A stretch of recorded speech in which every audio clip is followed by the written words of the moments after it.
আজারবাইজানে বাকুতে চলছে বিশ্ব জলবায়ু সম্মেলন COP29। তবে জলবায়ু সম্মেলনের মাঝপথে এসেও ইঙ্গিত নেই অর্থায়নের। তাই প্রশ্ন উঠেছে এবারের সম্মেলনের সফলতা নিয়ে। বিস্তারিত জানাতে বাকু থেকে যুক্ত হয়েছেন সহকর্মী মোহাম্মদ অসীম।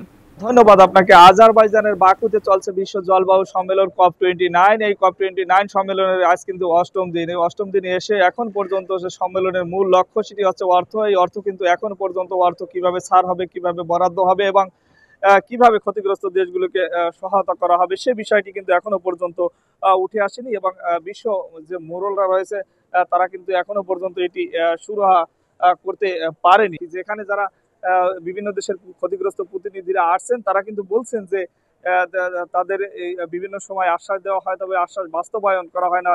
এই গত যে সম্মেলন হয়েছে সেই সম্মেলনের যে অর্থ সেটি এখন পর্যন্ত ছাড় হয়নি।